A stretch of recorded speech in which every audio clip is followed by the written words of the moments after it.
Oh my god. There's snow on the floor in here. How the fuck did that happen? Look at that. Wow, that's fascinating. Not really, but hey. Here's one positive thing about the snow. Look at this.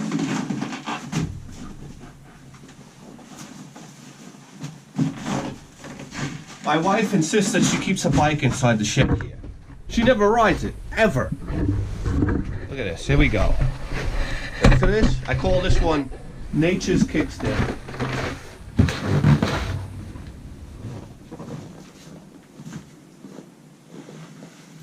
Yeah, that worked great. Oh my God.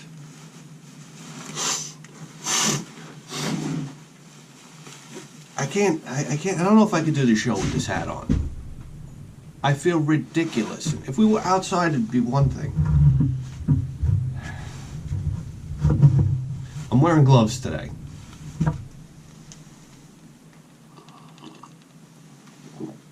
Nobody cares. I don't know.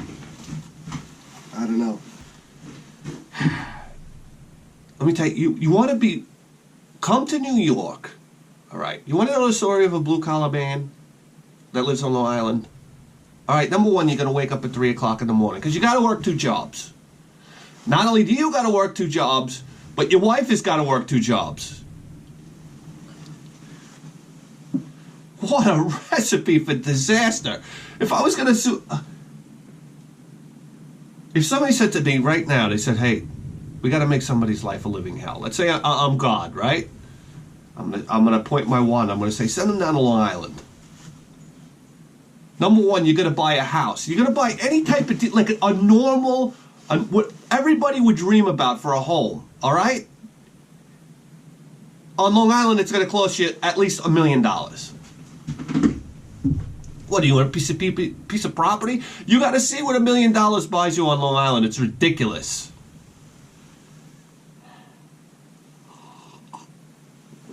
All right, so that's it. We give him he wants $1 million house. All right, quick. Get him 2 jobs. Get his wife 2 jobs. So you wake up in the morning.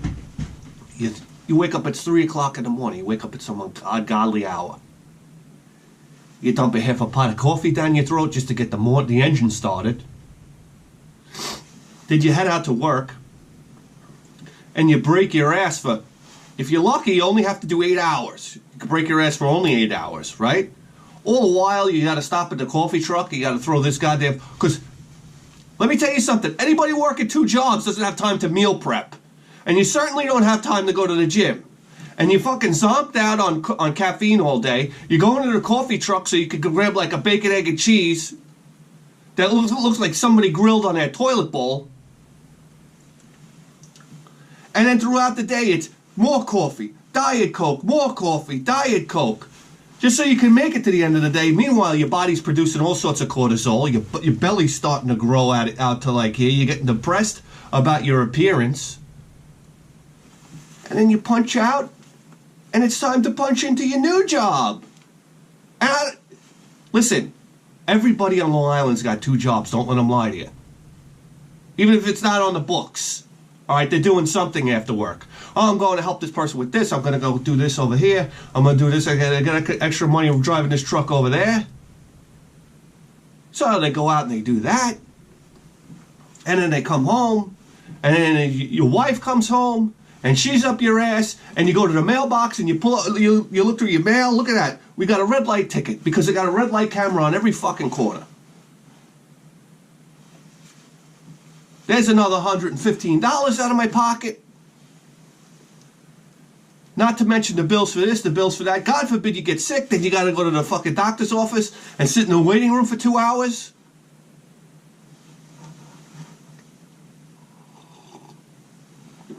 Oh, not to mention, on your $1 million house, you're going to pay 19 grand in property taxes a year.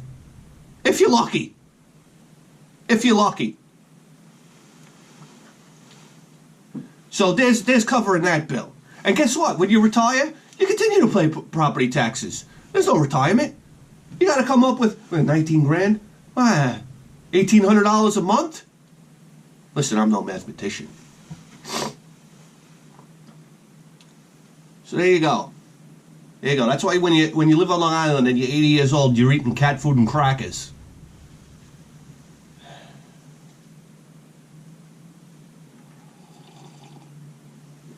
If you make it to 80 years old, for Christ's sake. Oh my God. Soldiers, why do you even train soldiers? That's what you want to win a battle against the Taliban, okay? Number one, take Long Island's middle class and parachute them in to Afghanistan. Oh, you watch what happens. You'll see. You think the Taliban is horrifying? Airlift them in there, okay? Take away their coffee and take away their high fructose corn syrup. Watch them go fucking bananas. It'd be like a bunch of Vikings in berserker mode. You'll have guys ripping their shirts off, running through the fields with machine guns, blazing. There's your super army. Please, I put Long Island's middle class against Hitler's SS any day of the week. Jesus Christ.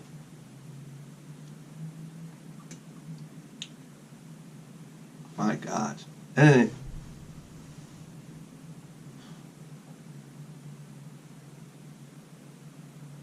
what are we talking about here?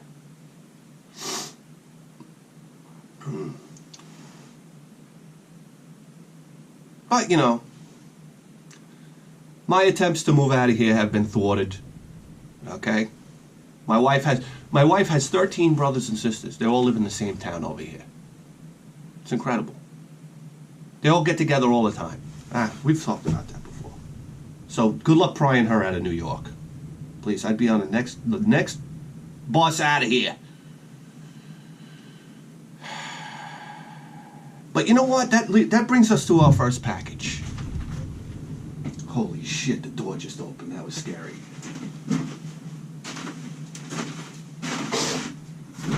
Yeah. Long Island middle class, the elite soldiers scared of the fucking door blowing open by the wind. All right.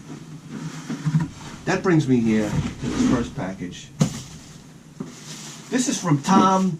Tom's a Long Island guy. Listen, there's something about a Long Island guy. I mean, you take a normal person and if you could freeze them, smash them with a hammer into a million pieces and then reanimate them and then put them back together again. That's what a Long Island guy goes through every day.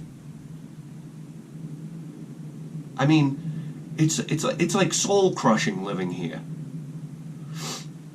But by the same token, you know something, Long Island might be the greatest place in the world to live. If you could wrap your head around that one. Because for some reason, wherever you go in this world, all right, I could see a guy from Long Island coming from a mile away. I don't even have to hear him talk. I just have to see the way he dresses and the way he walks. And I know that guy's from Long Island.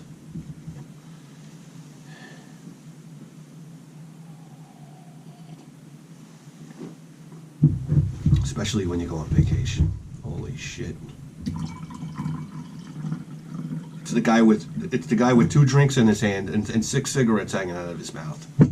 All right, let's go. Yeah, we got a guy named Tom here. Tom's a great guy. He always leaves me these wonderful comments. I think I know who Tom is through a guy named Scott out in Westbury. I talked to Scott, and he knew Tom, and we talked about Tom for a little bit. Anyhow, Tom always writes me comments that give me warm fuzzies.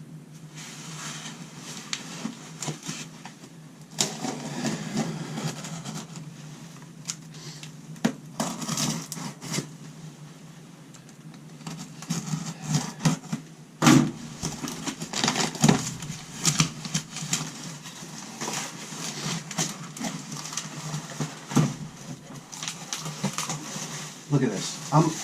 I'm obsessed with packing material, by the way. I don't know if you know that. And my parents told me something the other day that absolutely blew my mind.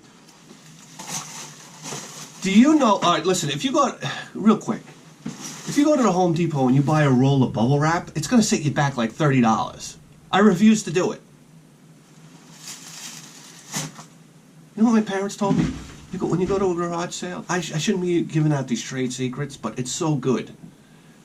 You know those solar, like, bubble wrap covers that they have for pools or whatnot? That keep the pool water warm or whatnot? People sell those at garage sales all the time. I've walked by them at garage sales all the time and I never thought twice about them.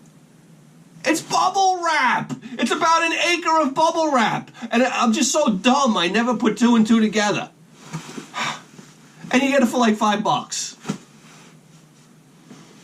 Oh my God.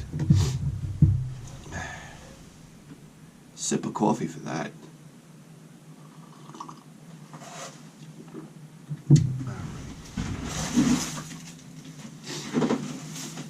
I gotta take the gloves off.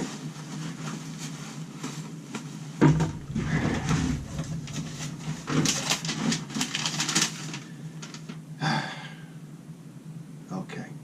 Bidhead 1000. Just got my Bidhead shirt in the mail, and I feel the testosterone flowing through my veins. That's right, baby. Here's the fucking shirt. There we go, guys. Look at this. Get your Bidhead 1000 t-shirt. Details in the description below.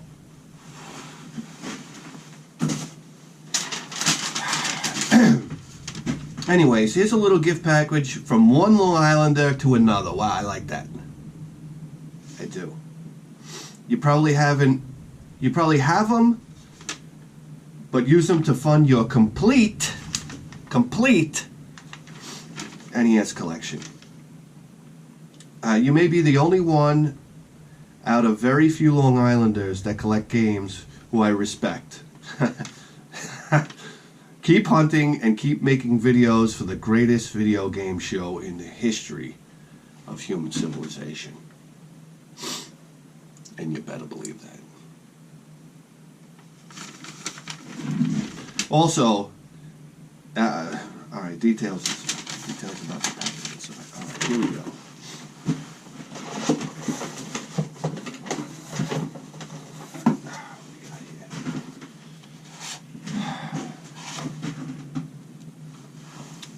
Tetris 2?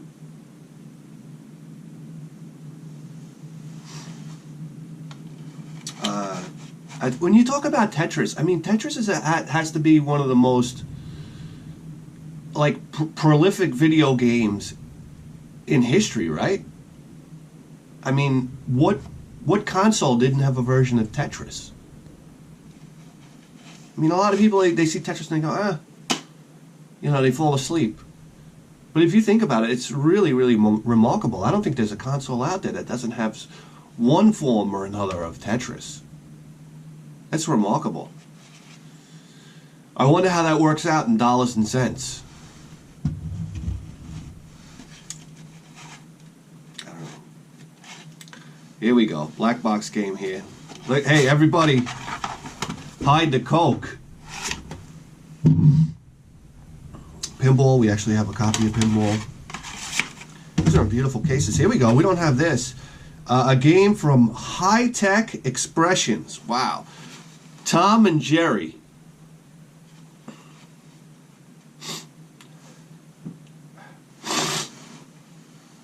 Sorry about that. The ultimate game of cat and mouse. Wow. Tom and Jerry. That's one thing that I try to do with my son. I try to make him watch old cartoons. Old Popeye, old Woody Woodpecker, and old Tom and Jerry. I'm sorry. Best cartoons ever made.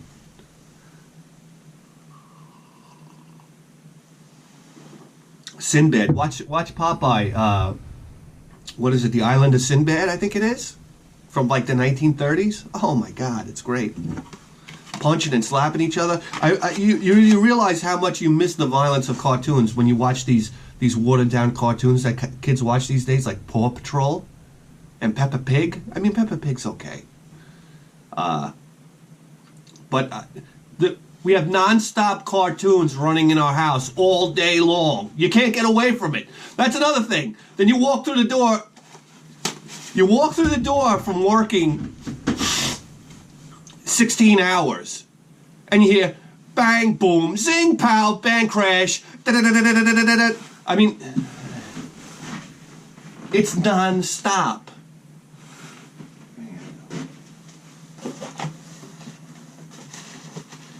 By the way,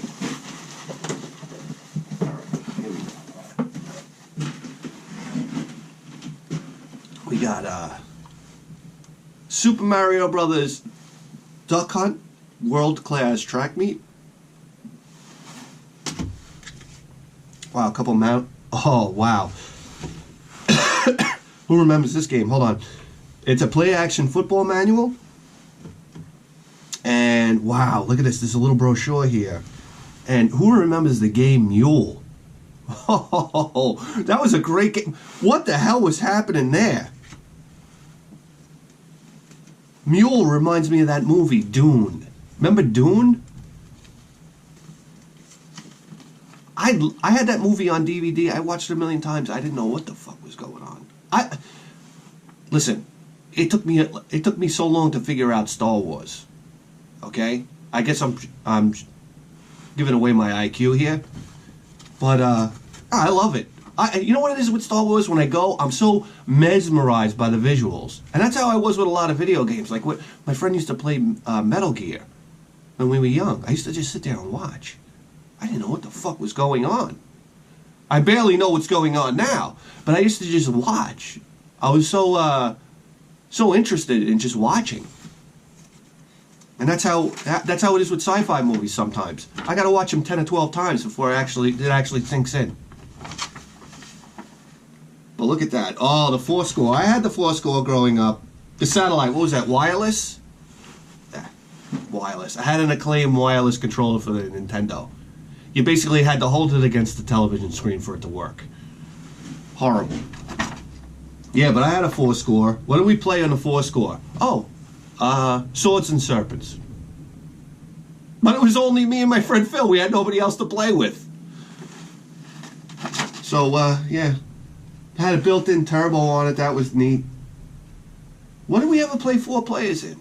Oh, I had Super Off-Road. Ivan, what was his name? The big Baja guy, right? What was the indoor stadium race? I don't know. Ivan something. Here we go. Wow, look at these games here. Games on the beach. I can fall asleep. Play action football. Who cares? Super Spike volleyball. Gauntlet 2. Super Off-Road. It was alright. But Mule. There we go. Mule was almost like Starflight, if I remember correctly. Which I probably don't.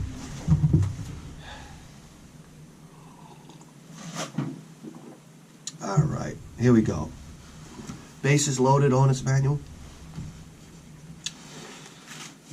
Oh wow, here we are. Super Mario Brothers 3 with the manual.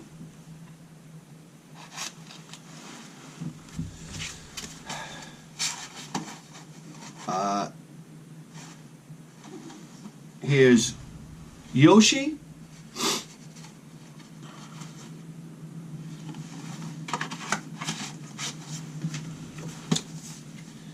And again, I don't think we have this yet. Disney Adventures in the Magic Kingdom. No, I don't think we have this one yet, no. Wow, that's interesting. What characters do they focus on in this game? I don't know. Never played it.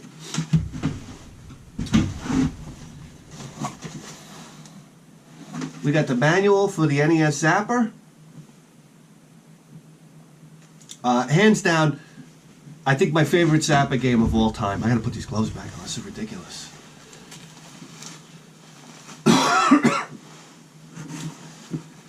I think the best Zapper game of all time was, and you might cringe when you hit Wild Gunman. I just love the concept of it. If there were more guys, like more characters in Wild Gunman, I mean that was, you know, and I understand why they probably couldn't do it because the sprites were so big. But I used to love Wild Gunman. The idea that you could have a Wild West shootout in your living room, sip of coffee for that.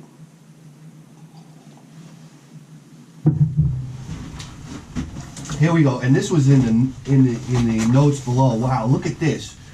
Giorgio's coffee. What is Giorgio's coffee? Testa Roaster. Wow.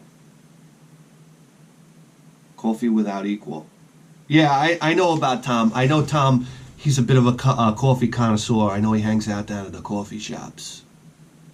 Let me tell you something. That's the place to meet broads. You don't go out to a club.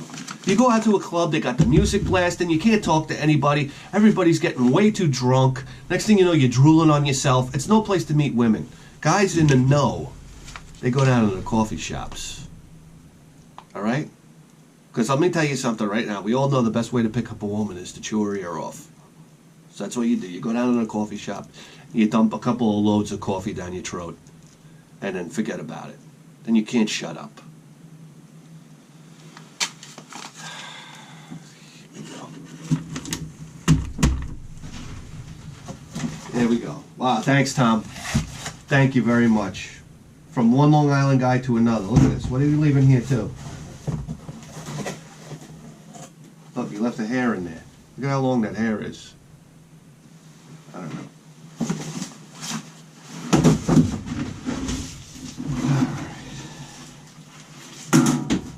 Here we go. Next package. I gotta apologize to the people that sent these packages because this is from this is from November. All right, the 20th. I know it takes me a while to get to these packages, guys. All right, this one's from Tom.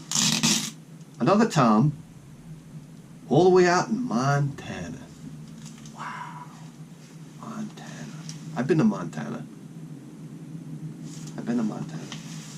I think Montana might be the most beautiful state I've ever seen.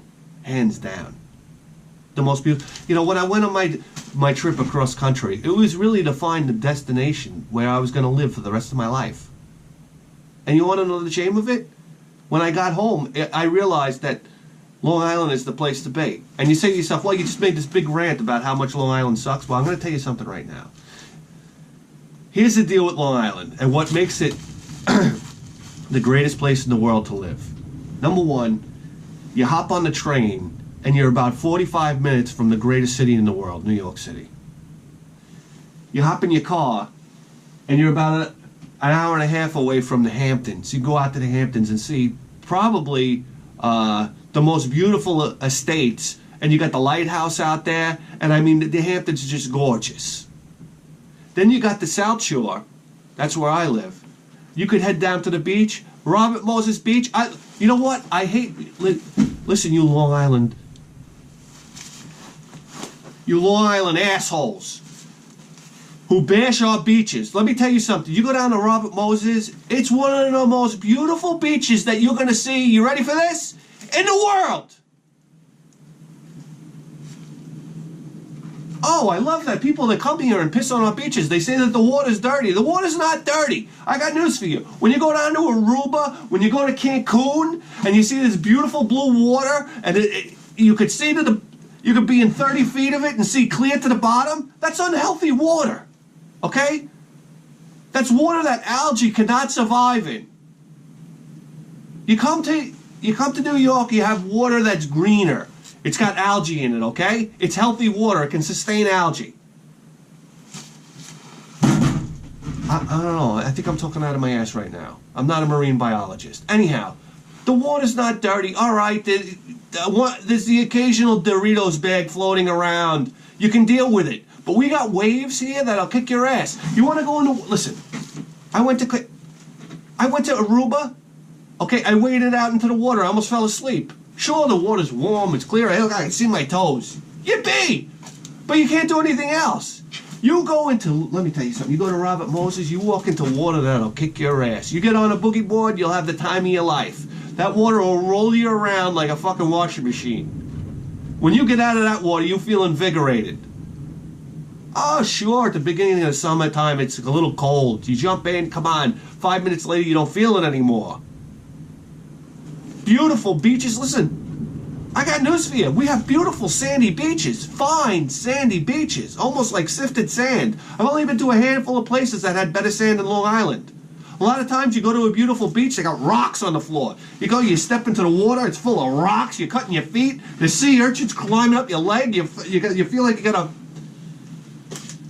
you're paralyzed with fear. You can't step here. Oh, watch out for jellyfish, man of war. It'll kill you.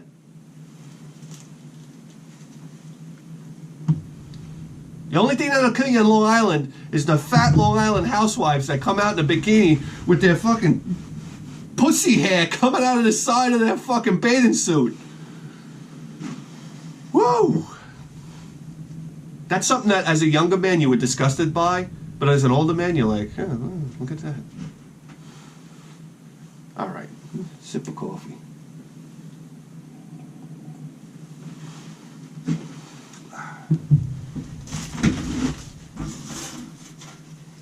What are we talking about? Montana. I remember driving with my buddy in Montana, and back in that time, I wasn't a weed smoker. I didn't really smoke any weed. We had a whole weed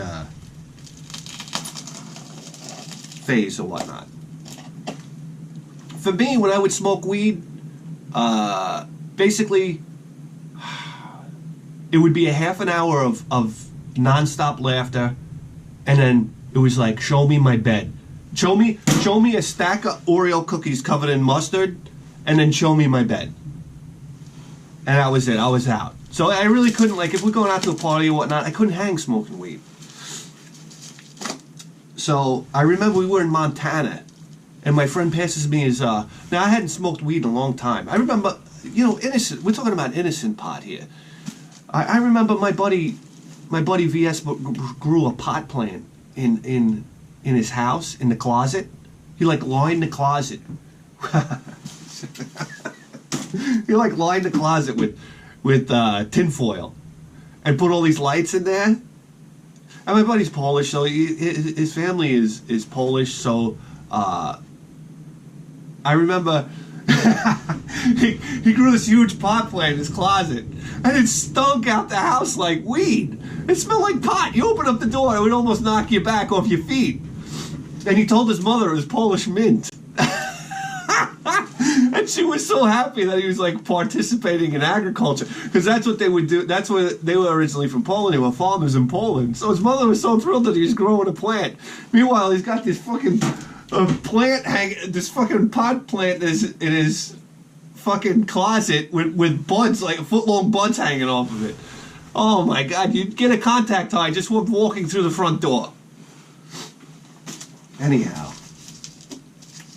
So yeah, I hadn't smoked pot in a long time, so I was on this cross-country trip. My buddy hands me the bowl. We're driving through Montana. I'm like, sure, yeah. Next thing you know, listen, this guy was getting this pot from like Amsterdam. I remember he put like seeds inside of a pen. And he was like, I don't know. Next thing you know, he had like pot from Amsterdam. So we're driving through Montana. And I'm like, I never had any weed like this in my life. Anyhow, we're driving, and in Montana, it's just all you see is horizon and sky. That's it. What do they call Montana? Big sky country. These rolling hills. And I just remember seeing in the distance, in the distance, I see a tractor trailer. The road goes over a hill, disappears. It comes up over the hill over here, disappears. And beautiful clouds in the sky. So I'm thinking to myself, I'm looking at this tractor trailer now. I'm like, oh, okay. I'm like, I'm doing the math in my head. He's doing probably about 70 miles an hour this way. That's Montana. He's probably doing 80 this way. We're doing 80 that way. We'll probably see him in about 5 minutes. That tractor trailer didn't pass us. I'm looking at the clock the whole time. That tractor trailer didn't pass us for it was like almost an hour. That's how far you could see. All right, before everybody tunes out. Here we go, Tom from Montana. Wow, I'd like to live in Montana. Woo, it's beautiful over there. I was very impressed with Montana.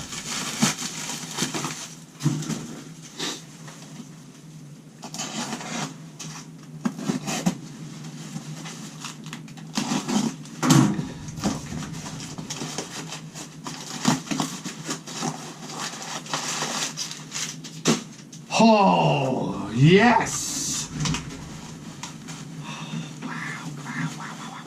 Wow. Gloves come off, sip of coffee.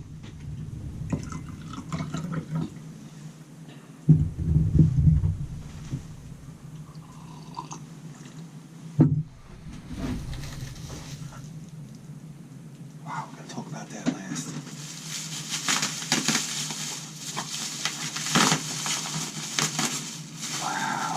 Wow. When you talk about classic Konami, how do you escape from Gradius? Man. You talk about some of the greatest shooters of our time. You got over 1 million sold in Japan. Wow, if you could go back, right? Everybody was playing Gradius. There was a time where there was 1 million people in Japan playing Gradius. Again, warm fuzzies. Wow. Oh, well, let me see it. Data East. I believe we have a copy of this. Maybe not. I think I'm thinking of, what is it? The Last Ninja? Wow, this is Werewolf, The Last Warrior. Okay. Wow. Data East. How about that, huh? Data East. When I think about Data East, I think about Heavy Barrel. Bad Dudes. Oh. Whew. That's a sweet piece right there. Wow, that's in beautiful condition. Well, look what we got here. Wow. You want to talk about... This is a game I never had growing up as a kid. A game that I was introduced to by the YouTube community. Sunsoft game. Sunsoft game. One of the standout things about a Sunsoft game is their music. And when it comes to music, does it get any better than Batman? The video game. Why? Come on. I think we got that figured out by now. Wow. I just hear the music. And those wonderful graphics. And killer gameplay. Wow, Sunsoft really cranked them out, man. What about Sunsoft Blaster Baster? Okay, what is that? The only one I can think of right now at the moment? Man, oh man. Sunsoft can really hit a soundtrack out of the park, though, can't they? I don't think I've ever seen a Sunsoft game with bad music in it. Wow. 3 beauties right there. But the 4th one takes the cake. The 4th one really takes the cake. Look at this. I can't take it out of the bag right now. But wow, what a treasure this is. Okay? It's probably the greatest Atari Lynx game of all time. Ladies and gentlemen, it's the best version, and the Sega Genesis tried it. And the PC Engine tried it. And they both fell flat on their face. But the only one that did it successfully was the Atari Lynx. And look at this, folks. It's Todd's Adventures in Slime World. What an absolutely classic game. Groundbreaking. 1990, folks. Okay? One of the first games by Epix. Yeah. Oh, yeah, Epix. Same guys that made Jumpman Jr. Same guys that made Pit Stop for the ColecoVision. Wow. Here we go. That's video game royalty right there. Look at that. Todd's Adventures in Slime World. With the instruction manual, by the way.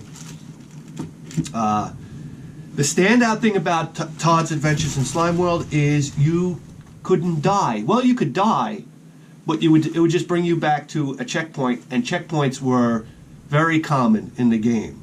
The game was about exploration. You didn't know where you were going to go. Hell, you didn't know what the hell the map would look like. The map would open up as you would explore. And this was non-stop exploring. I mean, you could sit there and you could play levels for... I remember playing levels for hours. Just wandering around. Never really knowing what exactly the mission was. I'd probably be more in tune with that now. But where this game really shined, and I've talked about this a million times, so I'm going to make it quick. I would hook up the comm link with my buddy Phil, okay? And it basically went into a battle mode. I'm not even sure if it was a battle mode, but we turned it into a battle mode. Because that's what human beings do. So basically what you would try to do is you would try to find a mega bomb. Which was like... The Atari Lynx had this great thing they did. And if you ever played Zola Mercenary, this is what happened. Zola Mercenary is one of the most fantastic shooters of all time. The Atari Lynx's sound chip is so awesome that... But I know it probably had limited capacity inside the machine. So when big explosions would happen, and Atari machines make the best explosion noises. I don't know how to explain it. But sometimes the explosion sounded so powerful, or that maybe they were so complex, it would shut off the music until the explosion would end, and then the music would come back on again. So in Zola Mercenary, you would have this super bomb. So you would say you were fighting this boss or whatnot, and you hear the music in the background, and you would drop the super bomb, and the music would turn off, and you'd hear this explosion. And it was just like a huge exclamation point. Music in video games and the way sound is handled in video games is so important for drawing you in. You can really take a mediocre game, give it excellent music and sound, and bump that game up from a 5 to an 8. And no exaggeration there. It's so overlooked. Oh, sorry. So what would happen in Slime World is you'd get a mega bomb, which was like this nuclear bomb. What you would throw it in a chamber. Slime World, all these rooms were like chambers. And basically the whole chamber would light up and incinerate. It was like this nuclear explosion, something the Predator would have. So you'd go and you'd find your buddy. And you'd see him on a map or whatever, and you'd walk into his chamber and you'd toss a mega bomb. But he'd know you were there. And the chambers were decent size. You toss a mega bomb, and all your buddy would hear is out of the corner of your eye, you'd see Phil like scrambling to get out of the fucking room before he was vaporized. Oh, good lordy Lou. Todd's Adventures in Slime World. Wow, I feel so bad because so many people never had the opportunity to play the Atari Lynx, especially when it was in its heyday. I mean, you could pop it in now and you might roll your eyes a little bit, but technically, when it came out on that little LCD screen with those graphics, backlit LCD screen with liquid crystal display, no. And it was just, it was beautiful to look at back then. Trust me. This is one of the best things you could look at back then. And I remember sneezing. I remember people would talk to me about their Game Boy. And I was like, game, huh? I got an Atari Lynx, buddy, with a bigger display, a color display. Okay? Game Boy? I don't know. Wow, Tom.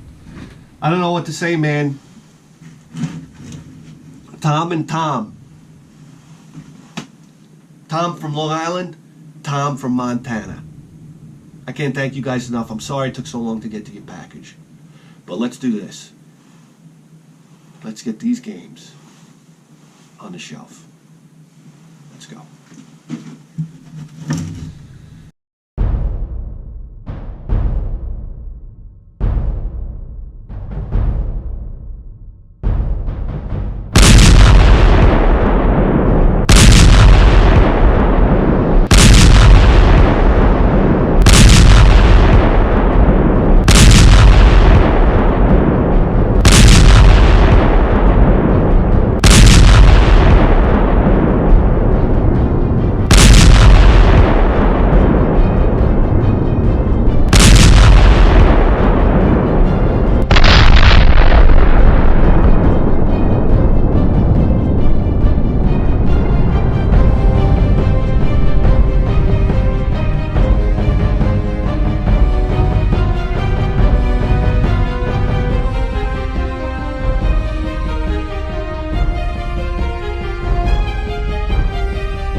Christ's sake.